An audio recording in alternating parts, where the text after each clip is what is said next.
नमस्कार दोस्तों, हिंदुत्व क्षेत्र में आपका स्वागत है। जय हिंद, जय भारत। दोस्तों, आज हम बात करने जा रहे हैं इजराइल और फिलिस्तीन के बीच जो महायुद्ध छिड़ा था उस बारे में। दोस्तों, इजराइल और फिलिस्तीन के बीच जो युद्ध हुआ उसमें अमेरिका का रवैया या कह लीजिए भूमिका क्यों संदेहास्पद है या लोगों को क्यों संदेहास्पद लगती है, इस पे चर्चा है। दोस्तों, अमेरिका के अपने हित हैं। स्वाभाविक सी बात है, किसी देश का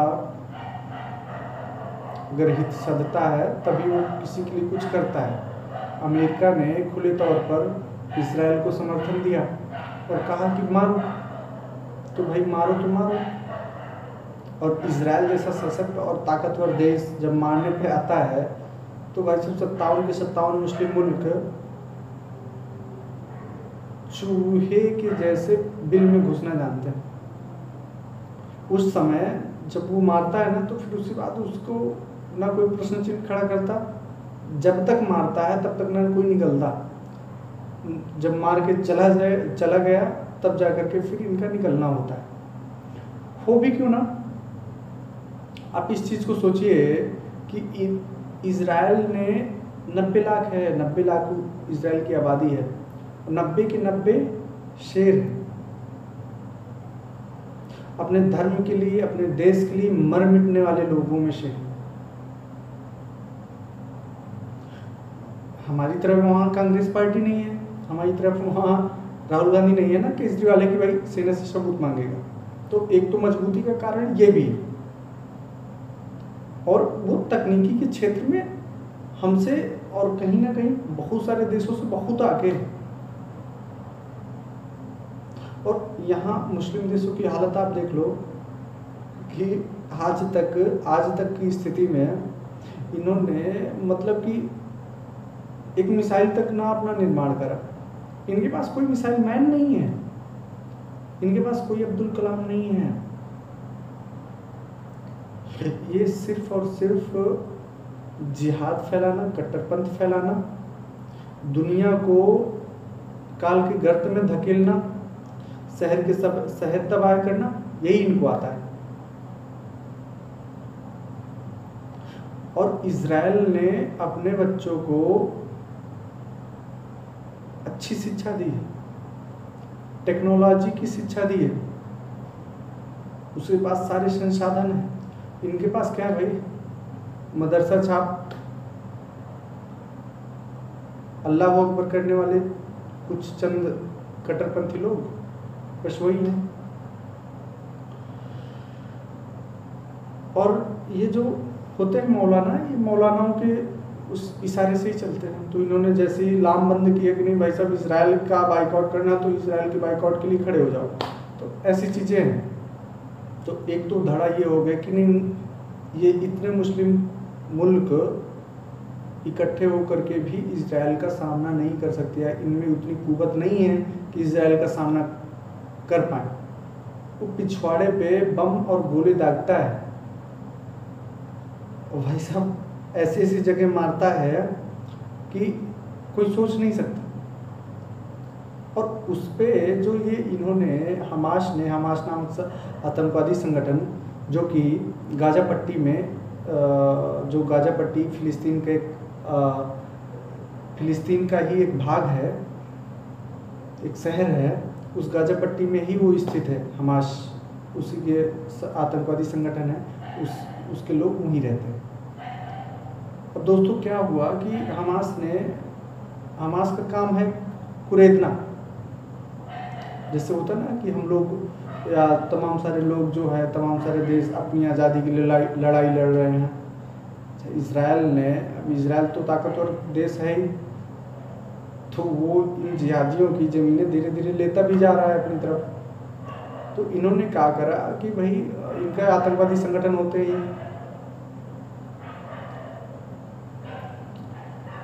तो वो हमास जो आतंकवादी संगठन है उसने लगभग 3000 गोले एक रात में दाग दिए। अब किसी पे 3000 गोले दागे जाएंगे तो तबाह हो जाना चाहिए। ये जान लीजिए कि वो जो 3000 गोले थे, अगर आज के समय में सही तरीके से इजराइल पे पड़ जाते और वो कहीं ना कहीं ज़मीन तक पहुंच जाते, तो इजराइल नाम का देश ख़त्म ही हो जाना था। क्योंकि 90 लाख यहूदी हैं, वो आपको दिखते नहीं इजराइल में या कहीं विश्व में, सब के सब खत्म हो जाते, देश ही नष्ट हो जाता। दुनिया को ये चीज़ नहीं दिखी। वो इसलिए नहीं दिखी क्योंकि मित्रों इजराइल बहुत सशक्त है। उसने आयरन डोम करके एक एंटी मिसाइल सिस्टम तैनात कर रखा है। अगर उसके रडार में कोई भी आता है बाहर से मिसाइल वगैरह, तो वो पहले ही उसको ट्रैक करके हवा में ही मार गिराता है। इतना टेक्नोलॉजी में हमसे या कह लो दुनिया से आगे है इजराइल। यही सारी चीज़ें चल रही थी इस बीचों, जब इसने हमास नामक आतंकवादी संगठन ने, जिहादियों ने उस पर फोड़ दिया, उसके 7 नागरिक, एक भारतीय नागरिक सहित मारे गए। भाई साहब, उसके बाद इजराइल का जो प्रधानमंत्री है बेंजामिन नेतन्याहू, उसने साफ तौर से कह दिया कि इसका बदला लिया जाएगा, और फिर पिछवाड़े पे गोली दागनी स्टार्ट कर दिया। अरे यार, इनका तो मिसाइलों का चलो कोई रडार सिस्टम है, रडार सिस्टम तो है नहीं, हमास का आतंकवादी संगठन है, सुतली बम जो होता है ना वैसा ही है बस, और ज़्यादा कुछ नहीं। लेकिन उसके पास ना जो चीज़ें हैं ना, वो चुन करके मारता है, टारगेट बेस पे मारता है। इमारतों की इमारतें तबाह कर दी, ख़त्म कर दिया कहानी। और उधर से अमेरिका सहित अमेरिका के जितने नाटो सदस्य हैं, उन देशों का भी उसको फुल समर्थन था। बहुत सारे देशों का था, मतलब 25 देशों ने खुल करके समर्थन दिया इजराइल को अपना। भारत नहीं दे पाया। भारत के लोग तो चाहते थे कि नहीं, हम इजराइल के साथ हैं, या खुले तौर पर कह रहे थे ट्विटर के माध्यम से या सोशल मीडिया के माध्यम से, या इजराइल के लिए प्रे कर रहे थे, या इजराइल की जीत के साक्षी बनने की इच्छुक थे। लेकिन मित्रों, इस चीज़ को आप जानिए कि ये जो इतना युद्ध हो रहा था, ये सारी चीज़ें हो रही थी, अमेरिका वैसे युद्ध करवाता भी है, रुकवाता भी है। अब इस चीज़ से समझिए कि जो खाड़ी देश हैं, उनमें ही पेट्रोलियम संसाधन है, वहीं से ज़्यादातर पेट्रोलियम निकलता है। तो अमेरिका का दबदबा बना रहना चाहिए, अमेरिका की स्थिति हमेशा वहाँ सही रहनी चाहिए। अगर उस क्षेत्र में शांति आ गई तो रूस जो है मुस्लिम मुल्कों के साथ उसका अच्छा रिलेशन हो जाएगा और वो अच्छे से कोऑपरेट करेगा, फिर से वो अपने आप को ताकतवर और ज़्यादा बनाना स्टार्ट कर देगा। अभी रूस की कुछ क्षेत्रों में सही नहीं चल रहा है। जैसे कि एक रक्षा क्षेत्र में रूस के हथियार इस समय कोई ले नहीं रहा है। पेट्रोलियम है, पेट्रोलियम भी अगर पेट्रोलियम पूरा उसके पास चला जाएगा तो फिर अमेरिका को फिर से वो चुनौती देने की स्थिति में आ जाएगा। तो इसलिए अमेरिका का हित सध रहा है, और अमेरिका के पास अपार भंडार है पहले से ही। वो लोग एक्सेस में रखे पड़े हैं अपने लिए आपातकाल की स्थिति के लिए। पर अमेरिका का मानना है कि भाई जो है इस जो खाड़ी देशों का ये पूरा क्षेत्र है, इन पे शांति नहीं रहनी चाहिए। अगर इन पे शांति हुई तो रूस को फ़ायदा हुआ और उसको नुकसान हुआ। उसको जो विश्व महाशक्ति का तमगा है, या कह लीजिए वो उसको चुनौती देने वाला कोई ना कोई खड़ा हो सकता है। भाई साहब, इसके लिए ना वो हजारों लाखों लोगों को मरवा सकता है, कटवा सकता है, हजारों लाखों लोगों के ऊपर बम फेंकवा सकता है अमेरिका अपना हित साधने के लिए। जबकि आमतौर पर हमारा हित सध रहा है, भाई दो देशों का बीच का मामला होता है। अगर मेरा हित सध रहा है एज ए कंट्री, तभी मैं आपको सपोर्ट करूंगा या मैं आपसे सपोर्ट लूंगा, अगर मेरा हिस्सा रहा है, हमारा हिस्सा रहा है। इसलिए भाई भारत अभी डायरेक्ट तौर पर नहीं किया, क्योंकि भारत का हित नहीं है। अगर भारत करता तो भारत के कई आंतरिक मुद्दे हैं जिनको वो हल नहीं कर पाता। पाकिस्तान यूएनओ में जाकर के हमें चुनौती दे सकता था खुले तौर पर, पीओके को लेकर के। तो इसलिए हम ये सारी चीज़ें नहीं कर सकते। लेकिन भाई साहब वो अपना आधिपत्य या साम्राज्य बरकरार रखने के लिए लाखों करोड़ों लोगों की जान ले सकता है एक बार में, अमेरिका। और अमेरिका के ही कहने पे या अमेरिका के ही इशारे से ये युद्ध हो रहा था। एक चीज बताइए कि जिस फिलिस्तीन से इजराइल सदियों से लड़ रहा है, सदियों से, करीबन 1000 वर्षों से, तब तो इजराइल नाम का देश भी वहाँ स्थित नहीं था। इजराइल को मान्यता लगभग हमसे 2 साल पहले या 2 साल बाद में ही हुई है।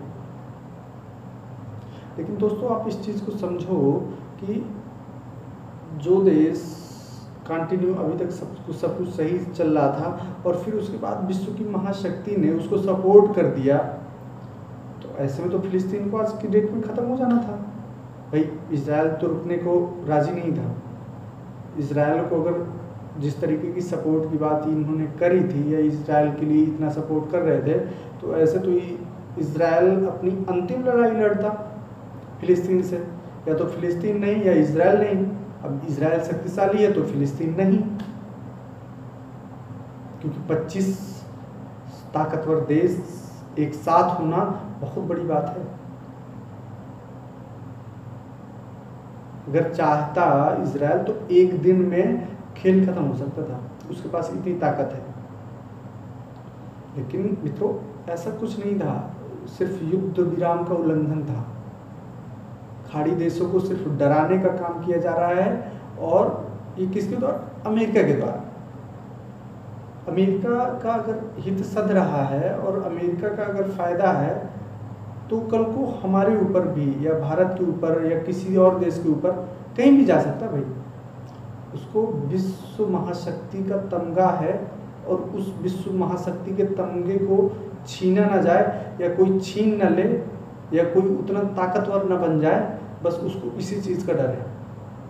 उसका आधिपत्य यूं ही बरकरार रहे, उसकी हुकूमत यूं ही बरकरार रहे। अगर वो कुछ कहे तो विश्व के सभी मुल्क जो हैं वो एक बार में मान लें, चाहे अफगानिस्तान का तालिबान हो या हमास के साथ ये अभी लड़ाई भिड़ंत जो भी हुई, जितना भी ये पूरा माथापच्ची है, सीरिया इराक का ये जो युद्ध हुआ बगदादी के साथ, इतना लंबा खींचना, कहीं ना कहीं अमेरिका हर जगह संदेहास्पद स्थिति में रहता है। लेकिन क्या है, ताकतवर है तो दूसरे देश जो हैं वो डायरेक्ट तौर पर नहीं टारगेट करते हैं, बल्कि अगर यही कोई चीन होता या रूस होता या हम भारत ही होता, ये सारी चीज़ें पूरा घटनाक्रम ऐसा ही चलाता, तो हमारे ऊपर ना जाने कितने प्रश्न चिन्ह खड़े हो जाते, ना जाने क्या क्या हो जाता। मित्रों आप इस चीज़ को समझिए कि जो ताकतवर होता है ना, तो फिर होता है, उसके सामने ना जो असत्य भी है ना, वो भी सत्य है उसके लिए। अगर वो कहता है कि नहीं ये मेरा सत्य है, जगह जगह पे सत्य भी बदल जा रहा है भाई। आज के समय में आप इस चीज़ को जान लीजिए कि अगर अमेरिका कहता है कि ये मेरा सत्य है, तो वो उसका सत्य हो जाता है। और चीन है, जैसे चीन अच्छा खासा ताकतवर देश है, अच्छी खासी अर्थव्यवस्था है, वो कहता है कि नहीं ये जगह मेरी है। या ताइवान नाम का कोई देश नहीं होना चाहिए, ताइवान हमारा हिस्सा है, तो फिर दुनिया ना उसको, चीन को नज़रअंदाज नहीं करती। या ऐसा नहीं लाइट ऐसे नहीं लाइट में ले लेती कि नहीं ये ऐसे ही कह रहा होगा, ताकत है तो झूठ बोल रहा होगा। दुनिया को पता है कि मौका लगेगा तो छोड़ेगा नहीं उसको। तो ये जो नैतिकता की बात है या मानवता की बात है, मानवतावादी होने की बात है, या मानवतावादी राज्य या कंट्री होने की बात है, क्योंकि जब एक राज्य या कंट्री अपने आप को कहता है कि हम संवेदनशील कंट्री हैं, विश्व का कोई भी इंसान, कोई भी मानव हताहत होता है, किसी के जान माल की नुकसान होती है, हम संवेदनशील हैं इसको लेके, हमें तकलीफ होती है। तो ये कहने वाला कंट्री जो अपने आप को रिप्रेजेंट कर रहा है, वो क्यों लोगों को मरवा रहा है भाई? लगभग 500,000 जान चली गई फिलिस्तीन और इजराइल के दोनों के बीच में। हित किसका सा था भाई? इजराइल को क्या है, इजराइल को उसने खुला छोड़ रखा है अमेरिका ने। और एज अ भारत हमारे लिए इजराइल बहुत ही इंपॉर्टेंट है, बट जहां बात अमेरिका की है वहां की, अभी क्या है, इजराइल से उसका फायदा निकलता है, क्योंकि इजराइल एक ऐसा देश है जो खाड़ी देशों के बीच में कुंडी मार के बैठा है। और अमेरिका और इजराइल कितने घनिष्ठ संबंध हैं कि अमेरिका की जो सेना है वो लगातार कंटिन्यू इजराइल के पास रहती है और वहीं से पूरा ऑपरेट करती है पूरा खाड़ी देशों का मामला। तो इजराइल को इसलिए बनाया ही गया है, इसलिए उसको बड़ा ही बनाया गया है, उसका जो सपोर्ट होता है ना वो इसलिए होता है कि इजराइल जो 57 के पूरे खाड़ी देश हैं, मुस्लिम मुल्क हैं, तो उनको वो दबा सके, जब भी कोई आए तो उसके पिछवाड़े पे बम या गोला दाग सके, सिर्फ इसलिए। और उसमें सिर्फ अमेरिका का हित सध रहा है। और इजराइल ने तो अपनी जो उसकी सीमा है उसको भी काफ़ी एक्सपेंड किया है, और उसके बाद भी और भी काफ़ी एक्सेस करने जा रहा है। उसने तो अपना एक नया मैप भी डाला है जिसमें जो है मिस्र का भी कुछ हिस्सा आ रहा है, तुर्की का भी कुछ हिस्सा आ रहा है। तो ऐसे करके वो धीरे धीरे अपना काम करता आ रहा है। उसको मार काट की कोई ज़रूरत ही नहीं थी, लेकिन क्या है, हमास को वो तो शांति से काम कर रहा है भाई, शांति से अपनी ज़मीन ले रहा है, शांति से फिलिस्तीनियों को भगा रहा है, तो उसको मार काटने की क्या ज़रूरत है? लेकिन ये सब किए कराया पूरा अमेरिका का है। दोस्तों आप इस चीज़ को समझो कि हमास को उकसाया गया, और ऐसा नहीं है कि हमास आतंकवादी जो संगठन है वो उसको सिर्फ मुस्लिम कंट्रोल करते हैं। जो अमेरिका जैसा देश होता है ना, वो हमास को भी कंट्रोल करता है, वो फिलिस्तीन को भी कंट्रोल करता है, वो इजराइल को भी कंट्रोल करता है, वो बाकी 57 मुस्लिम मुल्कों को भी कंट्रोल करता है, और अदर को भी कंट्रोल करता है। यहाँ सिर्फ बात ताकत की है। अब रूस भी ऐसे ही निष्पक्ष हो गया, वो बोल रहा है कि ना मैं इजराइल के साथ ना मैं हमास के साथ, क्योंकि उसको दोनों से ही घाटा है। अगर वहाँ शांति उस क्षेत्र में रहेगी तो घाटा तो है। तो वो तो उसका तो यही कहना है रूस का कि या तो फिर इजराइल ना रहे, या तो फिर हमास ना रहे, या फिलिस्तीन ना रहे,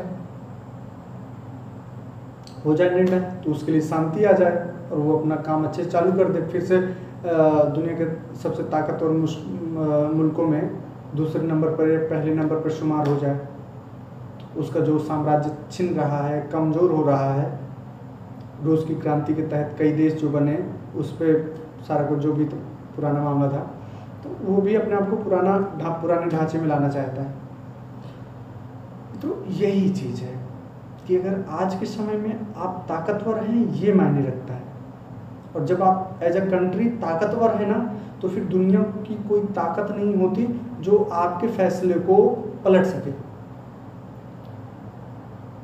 इजराइल का जो विदेश मंत्री है भाई साहब, यूएनओ में जाके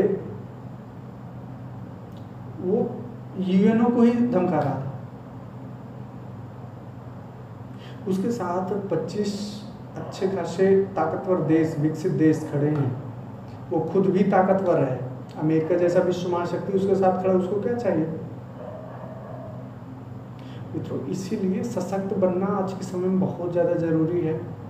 आप जितने सशक्त होंगे as a country, as a man, वो मायने रखता है। और इज़राइल की जहाँ बात आती है ना, तो वहाँ ना कोई कांग्रेस है, ना वहाँ कोई देश विरोधी लोग हैं, ना ये वामपंथी हैं, ना केजरीवाल है कि वहाँ की सेना से सबूत मांगे। और अगर वहाँ की सेना से कोई सबूत मांगता है ना, तो सच में अब तक पिछवाड़े पे ठोक चुके होते। भाई साहब, आपको जानकारी नहीं है, इज़राइल की जो मोसाद है, वो इंटेलिजेंस एजेंसी, वो इतनी ताकतवर है, उसको अमेरिका की जो एजेंसियां हैं ना, उनसे भी कई गुना है। उनको पता है कि किसकी क्या मेंटेलिटी है, तो क्राइम करने से पहले या ऐसा कुछ सोचने से, देश विरोधी कुछ सोचने से पहले ही वो टांग लाते हैं। अभी तक को अगर वो केजरीवाल वहाँ होता तब तक तो उसको लठ बज रहे होते। तो हमारे यहाँ क्या है ना, फुल ऑफ छूट है कि भाई जो करना है वो करते रहो। अदर कंट्री में नहीं है। इज़राइल की एक नामी हीरोइन, एक्ट्रेस, उसने फिलिस्तीनियों के लिए उसकी मानवता जग गई। वो गई बच्चों को बचाने, सब दुनिया नौटंकी करने, मीडिया के कैमरों के बीच, खुद के कैमरों के बीच। तो जैसे ही नाटक हमारे यहाँ भी होता है, तमाम सारे वामपंथी लिबरल जब हम कश्मीर में कुछ करते हैं तो फिर उसके बाद आते जाते हैं और बहुत सारे बयान देते हैं, वैसा ही था कुछ। खड़े खड़े गोली मार दी, पैर पे मारी, और उसके बाद ना वो लेटी है, उसके लिए ना वहाँ का कोई एक शख्स कुछ नहीं बोला। अभी हमारे यहाँ एक आतंकवादी को कोई आर्मी मैन जीप में बांध करके लेके जा रहा है, भाई साहब, उसके लिए ना पूरा देश खौल जाता है। देश उसके लिए पूरा देश के जो गद्दार लोग हैं, जो गद्दार पूरे बैठे हैं, इनका एजेंडा पूरा चलने लगता है कि आम आदमी को ऐसा किया, ये शिक्षक का लड़का था, ये था, ये था, इसकी ये गलती नहीं है, उस कर्नल की गलती है। ऐसे करके 1000 रीजन आपको प्रोवाइड करवाए जाते हैं। एक एजेंडा बनाया जाता है, एक नैरेटिव सेट किया जाता है कि ये इस देश की जो आर्मी है वो कहीं ना कहीं अन्याय करती है। वहाँ ऐसा नहीं होता। वहाँ जो भी होता ना खुलेआम होता है। हर इंसान को आर्मी की ट्रेनिंग लेनी पड़ती है किसी जॉब में या कुछ भी करने से पहले। तो आप इस चीज़ को समझो कि हमें एक तो अपने अंदर के गद्दारों को चुनना पड़ेगा कि हमारे अंदर के जो गद्दार हैं आखिरकार वो हैं कौन, और एक जो इनके नैरेटिव हैं वो समझने होंगे। अगर इज़राइल भी ऐसा ही होता ना, तो ना वो इतना बड़ा युद्ध लड़ पाता, ना उसके साथ जो है 25 देश होते साथ में। चलो अमेरिका की अपनी बात है, अमेरिका का जो हित सध रहा है कुछ नहीं, लेकिन फिर भी ताकत तो किसको मिली? इज़राइल को मिली। विश्व की महाशक्ति सपोर्ट किसको कर रही है? इज़राइल को कर रही है, क्योंकि वो भी खुद अच्छी खासी महाशक्ति है और उसने अपने संबंध कितने अच्छे घनिष्ठ बनाए सबसे, हमसे भी बनाए। तो मित्रों यही है कि हमें अगर सशक्त राष्ट्र बनना है, मजबूत बनना है, अभी हमारे यहाँ किसी से युद्ध हो जाए पाकिस्तान से, मान लो अब की आज के समय में युद्ध हो ना भाई, तब तो चलो कारगिल हुआ, कारगिल में लोगों के पास फोन नहीं थे, नहीं तो पता है आई सपोर्ट पाकिस्तान ये वगैरह वगैरह हैशटैग ट्रेंड करवाते। ये जो जिहादी कट्टरवादी मानसिकता के लोग हैं, ये वामपंथी लिबरल, भारत में रह के तो चलो इस चीज़ का शुक्र करो आप लोग कि कम से कम कारगिल के समय में ये मोबाइल फ़ोन्स वगैरह नहीं थे ज़्यादा, अगर ये होते तो भारत के सैनिकों का मनोबल अपने आप गिर जाना था, डाउन हो जाना था। और जो हमने लड़ाई लड़ी, उस लड़ाई, उस मुकाम तक हम कभी नहीं पहुंच पाते। इनको बहुत दर्द होता है। अगर देश सर्जिकल स्ट्राइक करता है पाकिस्तान के ऊपर, बालाकोट स्ट्राइक करता है, एयर स्ट्राइक करता है, बालाकोट पे जो हुआ था उसके कारण, भाई साहब इनको बहुत तकलीफ होती है। उरी के बाद जवानों पे प्रश्न चिन्ह खड़ा करना, ये सारी चीज़ें मतलब अनायास नहीं होती। एक नैरेटिव है, एक एजेंडा है इनका कि ऐसे चलेंगे तो ऐसे यहाँ तक पहुँचेंगे। और उस एजेंडे को बढ़ाता कौन है? हमारे यहाँ के तमाम सारे नेता। तो कोई नहीं मित्रों, इन सब चीज़ों को हमें देखना है, भांपना है। और अगर हम एज अ कंट्री सशक्त मजबूत राष्ट्र बनना चाहते हैं, हिंदू राष्ट्र बनना चाहते हैं, या और हिंदू राष्ट्र क्या, अगर मजबूत होंगे तो जो भी है मजबूत ही रहेंगे। तो दोस्तों हमें इन सब से मिल करके लड़ना होगा, इजराइल जैसा बनना होगा, और अगर बनना है तो अमेरिका जैसा बनना होगा। इस देश को चंद चाटुकार दलाल बेच नहीं सकते, ना हम उन्हें बेचने देंगे। जब एज अ कंट्री इजराइल की जो स्थिति थी, ऐसी ही स्थिति हमें आगे चल के हमें भी बनानी है। हमारा भी अगर हमसे कभी पाकिस्तान से या और किसी देश से हमारा युद्ध हो, तो हमारी भी स्थिति कुछ कुछ हुबहू ऐसी ही रहे। विश्व की महाशक्ति हमें सपोर्ट करे, और जब करेगी जब हमारा हित सधेगा, या सरकार जो है अभी वो मजबूत होगी। इजराइल के विपक्ष ने सरकार से कोई सवाल ही नहीं किए जब तक युद्ध हो रहा था, कोई सवाल नहीं किए, बल्कि ये कहा कि मार रहे हो तो ज्यादा मारना, युद्ध को अंतिम लड़ाई तक पहुंचाना, और जीत के ही आना है, पूरा बदला लेना है, ऐसा बोला। क्या हौसला बना? 90 लाख यहूदी जो विश्व के 57-58 मुस्लिम मुल्कों से जीत गए। तो दोस्तों यही है